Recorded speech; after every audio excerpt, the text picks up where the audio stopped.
रहा हो रहा है सर।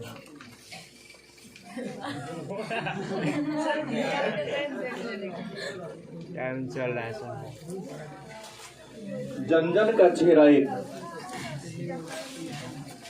हिंदी 100 अंक पद खंड मतलब कविता खंड के चैप्टर संख्या 9 जिसका नाम है जन जन का चेहरा एक। जन मतलब आदमी होता है, मतलब सभी आदमी का चेहरा एक समालोचनात्मक या आलोचनात्मक कविता है गजानन माधव मुक्ति बोध की। मतलब जन जन का चेहरा एक के लेखक गजानन माधव मुक्ति बोध। एक नंबर का प्रश्न पूछा जा सकता है। और गजानन माधव मुक्ति बोध हिंदी साहित्य के आधुनिक काल के कवि माने जाते हैं। गजानन माधव मुक्ति बोध हिंदी साहित्य के आधुनिक काल के कवि माने जाते हैं। इनका जन्म 13 नवंबर 1917 ईस्वी को मध्य प्रदेश के ग्वालियर जिला के सयोपुर नामक गांव में हुआ था। मध्य प्रदेश के ग्वालियर जिला के सयोपुर नामक गांव में इनका जन्म हुआ था। इनकी मृत्यु 11 सितंबर 1964 ईस्वी को हुई थी। इनके माता का नाम पार्वती बाई, पिता का नाम माधव राज मुक्ति बोध था। एंट्रेंस परीक्षा में असफल हो गए थे। पूछा गया प्रश्न किस परीक्षा में असफल हो गए? एंट्रेंस। दूसरी बार में इन्होंने इंटर परीक्षा पास किया। ग्वालियर बोर्ड की परीक्षा में क्या हो गए थे? असफल, फेल हो गए थे। पूछा गया कई बार प्रश्न, दूसरी बार पास हुए। और नागपुर विश्वविद्यालय से इन्होंने हिंदी भाषा से, हिंदी साहित्य से एमए की शिक्षा प्राप्त किया था। मध्य प्रदेश सरकार का जो रेडियो होता है, रेडियो में इन्होंने काम किया था, पत्रकारिता भी किया था। और एक पत्र का नया खून नामक पत्रिका का इन्होंने क्या किया था? संपादन किया था। इनकी प्रमुख रचना चांद का मुंह टेढ़ा, तार सप्तक, भूरी भूरी खाक, धूल कविता संग्रह है तीनों। मतलब चांद का मुंह टेढ़ा कविता संग्रह है गजानन माधव मुक्ति बोध का। तार सप्तक कविता संग्रह है गजानन माधव मुक्ति बोध का। भूरी भूरी खाक धूल कविता संग्रह है गजानन माधव मुक्ति बोध का। इसके अलावा काठ का सपना, विपात्र, सतह से उठता आदमी, ये कहानी है। मतलब काठ का सपना कहानी संग्रह है गजानन माधव मुक्ति बोध का। विपात्र कहानी संग्रह है गजानन माधव मुक्ति बोध का। और सतह से उठता आदमी कहानी संग्रह है माधव मुक्ति बोध का। इसके अलावा एक साहित्यिक डायरी इतिहास और संस्कृति इनके द्वारा लिखा गया आलोचनात्मक ग्रंथ है। आलोचना है। आइए शुरू करते हैं। जन जन का चेहरा एक, यह एक आलोचनात्मक निबंध गीत है, कविता है। इस कविता में कवि ने यह बताने का, यह दिखाने का काम किया है कि किसी भी देश में जो संघर्षशील जनता है, कार्यशील जनता है, अपने जीविकोपार्जन के लिए, अपने व्यवसाय को आगे बढ़ाने के लिए बहुत ज्यादा संघर्ष करता है। लेकिन बहुत ज्यादा संघर्ष के बाद भी उसका जीवन बड़ा ही कष्ट में बीतता है।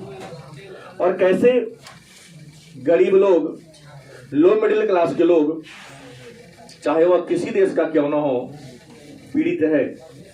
पूंजीपति लोग कैसे उन पर अत्याचार करते हैं, उनका शोषण करते हैं, इसी बात का जिक्र गजानन माधव मुक्ति बोध महोदय ने जन जन का चेहरा एक कविता में करने का प्रयास किया है। अपने अपने सामने पुस्तक रखेंगे। लिखा है, चाहे जिस देश प्रांत पूर का हो, जन जन का चेहरा एक। पहली बात तो इस चैप्टर का कोई भी पद, जैसे पदों की संख्या इसमें 7 है। कितने हैं? 7 हैं। कोई अगर 7 में से पूछते, एक बात याद रखना है कविता का अर्थ लिखने से पहले, पद का अर्थ लिखने से पहले, कि प्रस्तुत पंक्ति हमारे हिंदी साहित्य के पाठ्य पुस्तक के काव्य खंड के या दिगंत भाग 2 के काव्य खंड के जन जन का चेहरा एक शीर्षक पाठ से लिया गया है, जिसके लेखक गजानन माधव मुक्तिबोध है। इस पद में गजानन माधव मुक्तिबोध लिखते हैं या कहते हैं। बात वही हुआ। क्या है कि चाहे जिस देश प्रांत पूर का हो, जन जन का चेहरा एक।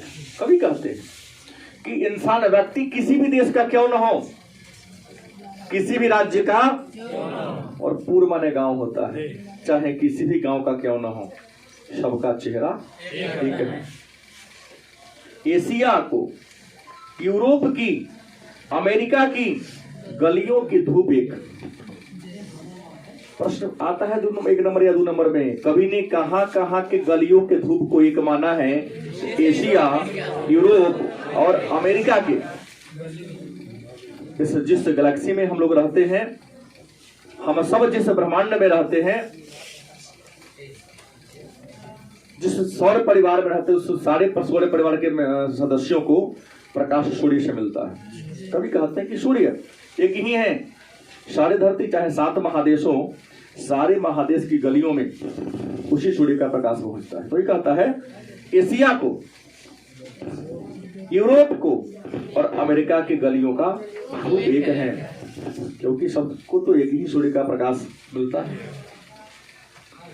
कष्ट, दुख, संताप की चेहरा पर पड़ी हुई झुर्रियों का रूप एक। चाहे कष्ट के समय हो, दुख के समय हो या विपत्ति के समय हो, बात समझ गए? कष्ट के समय हो या दुख के समय हो या विपत्ति का समय हो, चेहरा का जो रंग होता है, किसी भी देश का क्यों ना हो, सबका रंग एक ही होता है।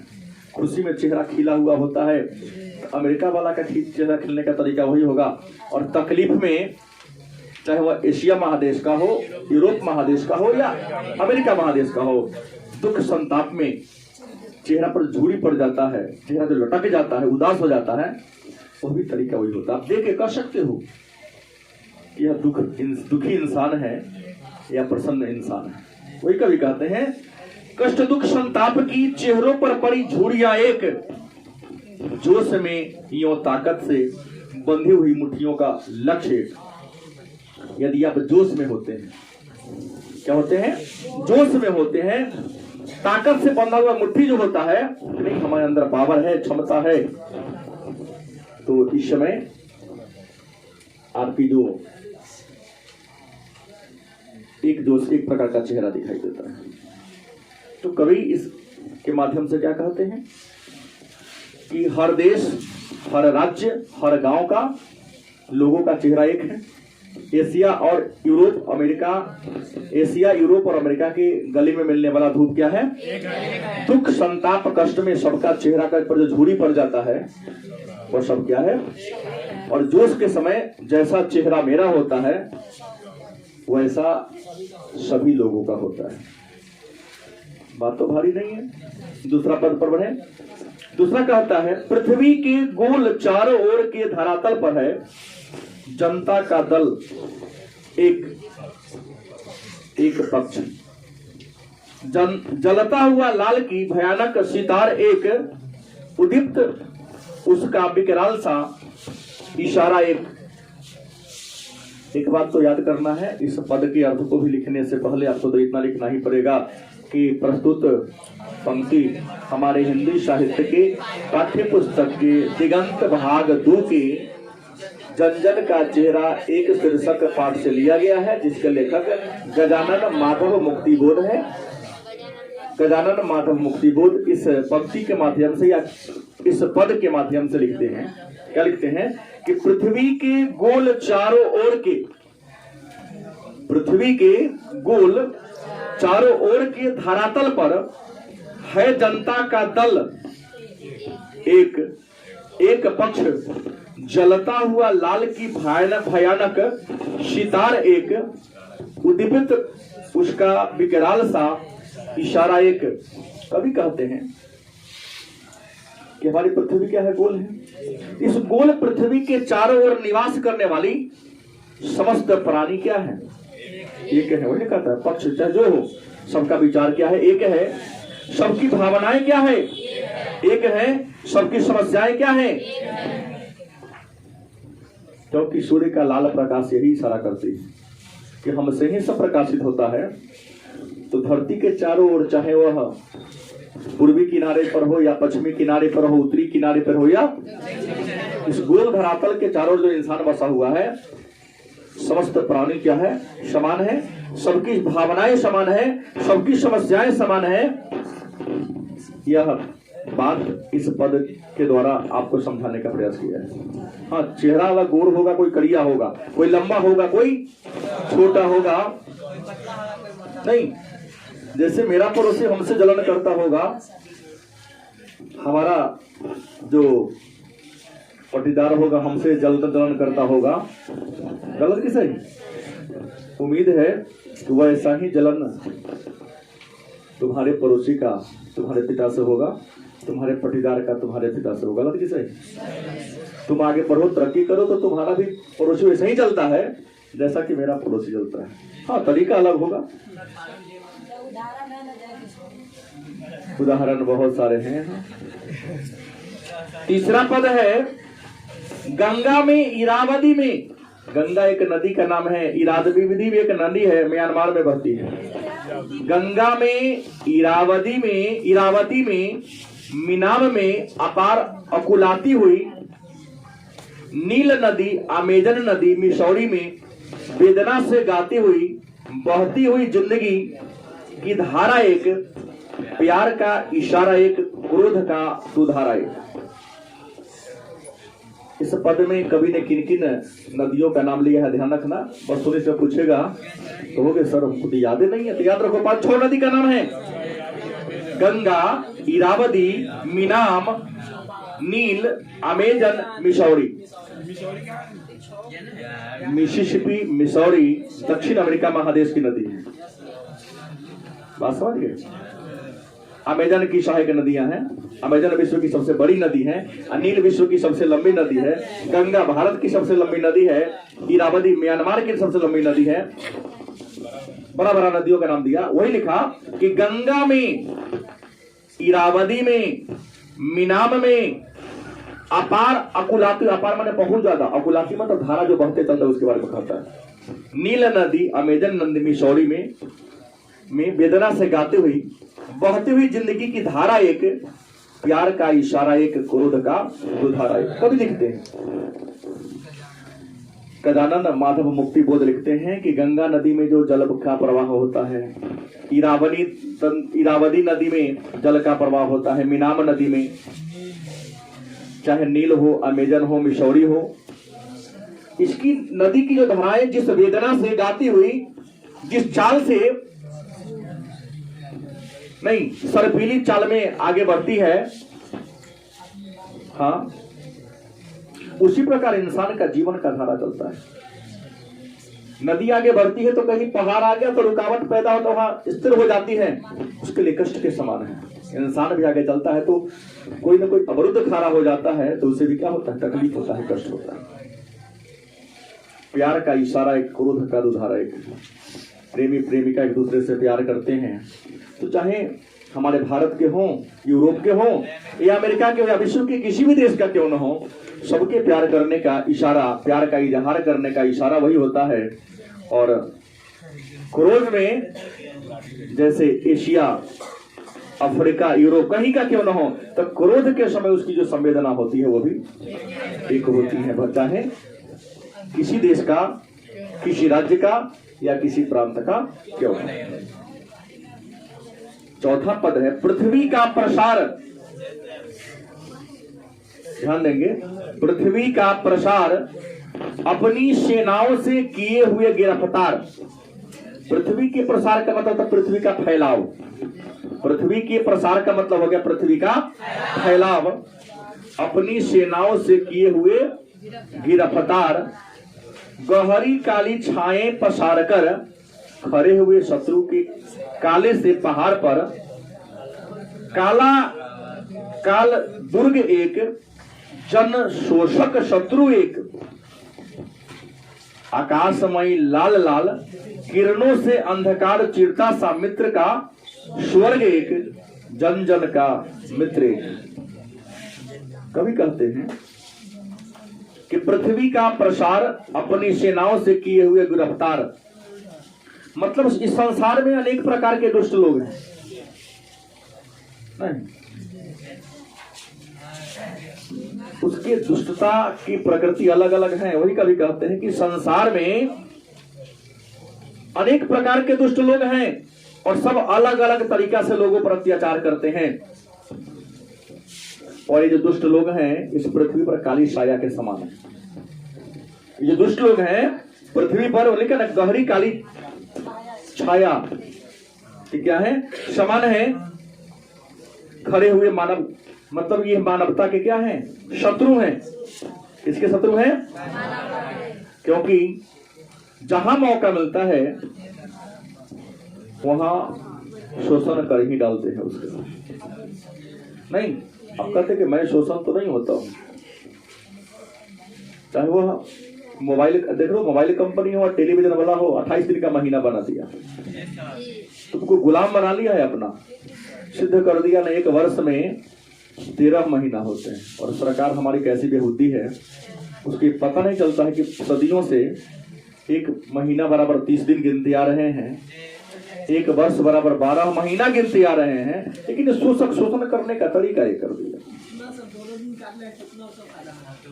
2 दिन, वही तो मैं सिद्ध कर रहा हूं कि शोषण करने का तरीका एक है। तुम्हें कहते कि नहीं, ये जो जियो वाला कंपनी है 2 दिन टावर को डाउन कर दिया, उसमें कितना करोड़ों अरबों कमा लिया वो।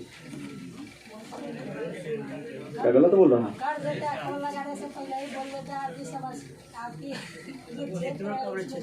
दिक्कत आ रही है, टेंशन फ्री हो गया। गलत कि सही? कहाँ अमेरिका में नेटवर्क फेल होता है? कहाँ ब्रिटेन, जर्मनी, जापान में फेल होता है? नेटवर्क फेल होता है क्या? नहीं होता। इंडिया में फेल होता है। लगा काटने 2-2 घंटा 4-4 घंटा बिजली काटने लगा, नहीं तो कोयला संकट आ गया। तो सरकार है कि मूर्ख है। जब तुम्हारा कोयला का स्टॉक घट रहा था पहले सीधे कर देना चाहिए ना कि नहीं, कोयला घटने जा रहा है, थोड़ा सा कंट्रोल कीजिए आप लोग। अचानक घट गया, इसका मतलब तुम सीधे कुर्सी पर बैठे हो, तुमको इससे चीज से कोई मतलब। जब घटने वाला है तो चिन्ह की तरफ विकल्प निकालो ना, पहले चांद बना दिया चिल्लर ने अपना। हमारे खड़ा होने से क्या होगा?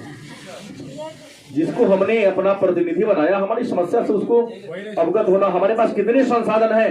जिस समय होटल में जाता हूं तो अपने पॉकेट को देख लेता हूं, फिर ऑर्डर देता हूं, रसगुल्ला दो या समोसा दो। और आप होटल में जाओ तो पैसा नहीं, चलो दूसरा दिन पार्टी होगा, 4 घंटा के बाद होगा पार्टी, कमा के आते हैं। तो कहता शोषण करने का तरीका अलग अलग है। गलत कि सही?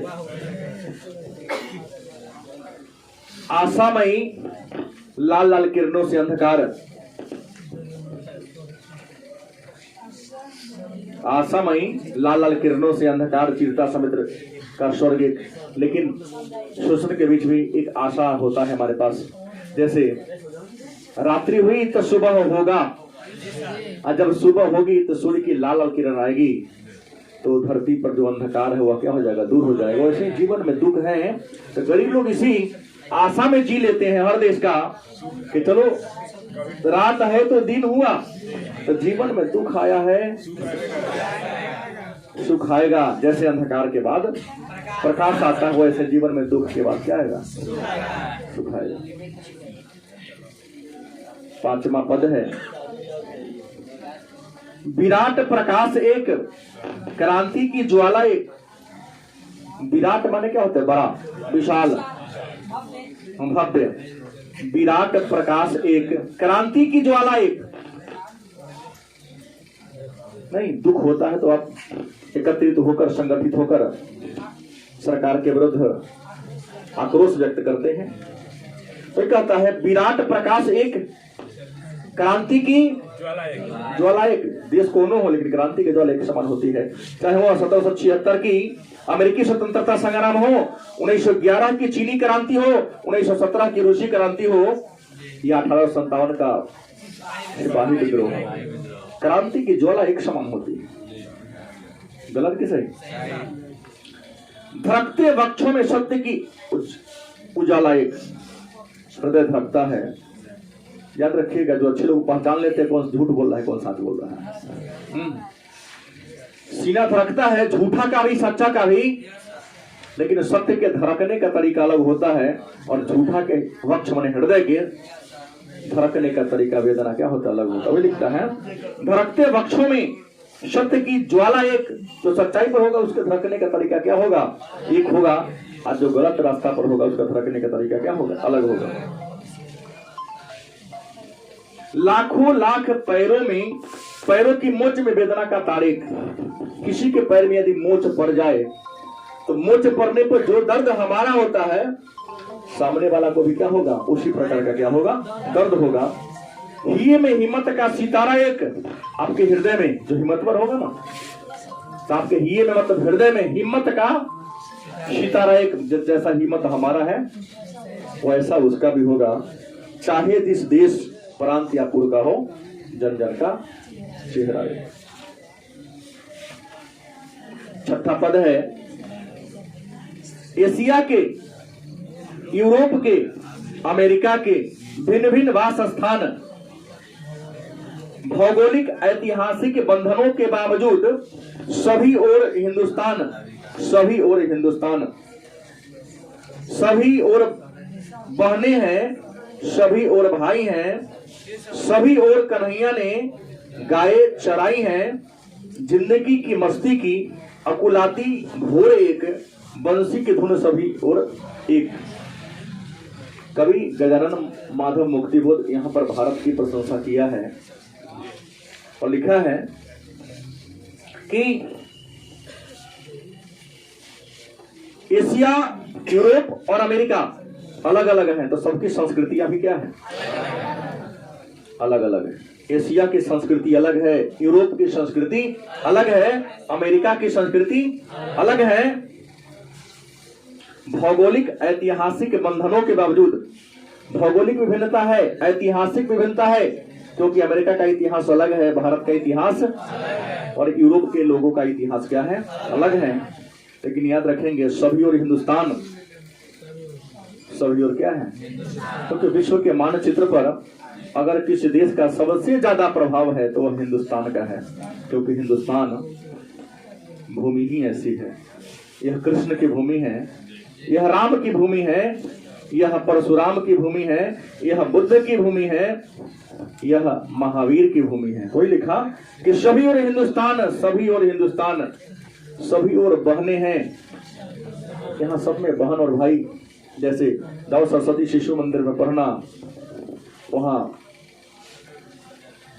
सभी छात्र को गुरुजी भी कहेंगे, फलना भैया फलना दीदी नहीं, आचार्य शिक्षक, वहां टीचर नहीं, मास्टर साहब नहीं, आचार्य जी। महिला अगर शिक्षिका है तो आचार्य जी, प्राचार्य। ये संस्कृति हमारी सभी और हिंदुस्तान है, सभी और क्या है? क्योंकि ऐसी कल्चर, ऐसी परंपरा शायद विश्व में कहीं नहीं है, क्योंकि सभी और कन्हैया ने गाय चराई हैं। भगवान कृष्ण सभी और गाय चराए हैं, और जैसे गाय उनकी बांसुरी को सुनकर मस्त हो जाती थी, उनके सखिया उनके बांसुरी के धुन कर सुनकर मस्त हो जाते थे, मग्न हो जाते थे, वैसे ही भारतीय संस्कृति, भारतीय परंपराओं को जानकर सुनकर सभी क्या होते हैं? मस्त हो जाते हैं। इसलिए इंडिया की अलग अपनी पहचान है। सातवां है दुरात्मा, दानव दुरात्मा एक, मानव की आत्मा एक। दानव दुरात्मा एक। देखो अत्याचारी सब लोग एक समान होता है, दुराचारी का विचार हर देश में, हर गांव में एक ही होता है, और मानव जो सच्चे मानव होते हैं, जो आदर्श मानव होते हैं, वो सब एक ही होता है ना। दुराचारी अलग होगा, परोपकारी क्या होगा, अलग होगा। दुराचारी जहां रहेगा दुराचार की काम करेगा, और परोपकारी जहां रहेगा हमेशा दूसरे पर उपकार ही करेगा। दानव दुरात्मा एक, दानव अलग है, दुरात्मा अलग है, मानव की आत्मा एक, अच्छे लोग का आत्मा एक होता है।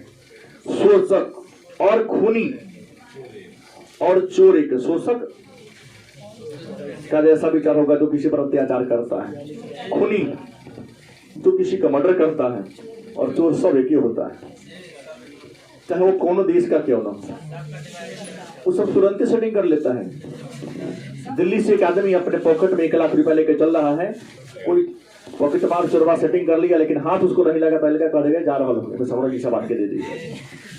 उसको हाथ नहीं लगी तो अगला बार होगा एरिया सब इस जाके मैं नहीं जाऊंगा, क्या जी। हाँ, सबका सेटिंग है,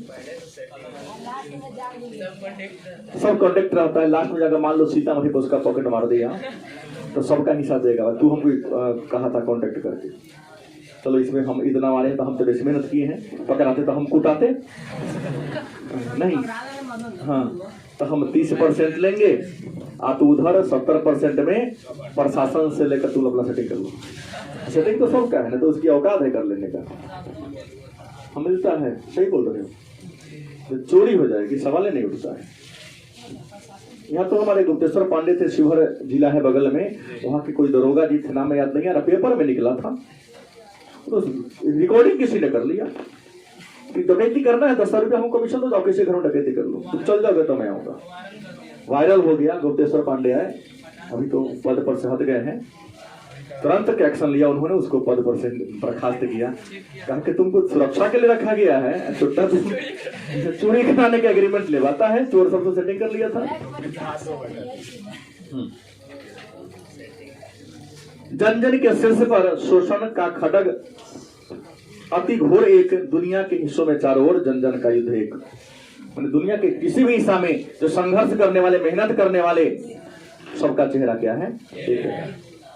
मस्तक की महिमा एक, क्या है, मस्तक की महिमा एक। कभी कहते हैं, कभी का मानना है कि सभी और के मनुष्य का दिमाग क्या है, एक है। वह अंतर की उष्मा से उठती ज्वाला अति क्रोध एक। और आपके हृदय से अगर आप सच्चे इंसान हैं तो किसी दुरात्मा को देखकर आपके मन में जो क्रोध आता है, यह क्रोध सभी देश में एक समान आता है। अच्छे लोग चाहे किसी भी देश का क्यों न हो, बुरा लोगों को देखकर जो क्रोध आएगा वो सबके मन में आएगा। संग्राम का घोष एक, लड़ाई के समय जो शंखनाद होती है, बिगुल जो फुकाता है, नहीं अभी भी फुकाता है, कभी चीन के सीमा पर तो कभी पाकिस्तान के सीमा पर, अभी अफगानिस्तान में तो चल ही रहा है। ये लोग कहता है क्या हो रहा है, अफगानिस्तान तो परेशान है अभी, तालिबान तो हर जगह, इससे पहले इराक में हुआ था, तुरंत ये कर दिया था। दुनिया के किसी हिस्सा में हो, लड़ाई का जो शंखनाद फुकाता है, तो जैसे पहले सेना एकदम आंख बंद करके टूट पड़ा, चलो मरेंगे चाहे मरेंगे, वैसे अभी होता है। जीवन का संतोष एक, जब खुशी होती है तो जैसा फीलिंग आप करते हो वैसा ही फीलिंग मैं भी करता हूँ। क्रांति का, निर्माण का, विजय का चेहरा एक। क्रांति के समय जब मुकुट पहनते हैं, चेहरा आपका एक होता है। निर्माण के समय आप कोई नया चीज बना लिए, खोज कर लिए, तो जितना चेहरा पर आपको खुशी होती है, एक भेलपीन का खोज करने वाले को उतना ही खुशी हुआ होगा जितना कि इंटरनेट रॉकेट बनाने वाले को हुआ होगा। वही कहता निर्माण का और विजय का चेहरा एक। चाहे आप 100 मीटर के दौड़ में जीत हासिल किए हो या ओलंपिक में स्वर्ण गोल्ड मेडल हासिल किए हो, 100 मीटर वाले के लिए जितना खुशी होगी, ओलंपिक में गोल्ड मेडल जीतने वाले को भी क्या होगी, क्योंकि वो भी जीता है, वो भी जीता है। चाहे जिस देश का हो, प्रांत का हो, कुल का हो, जन जन का चेहरा एक।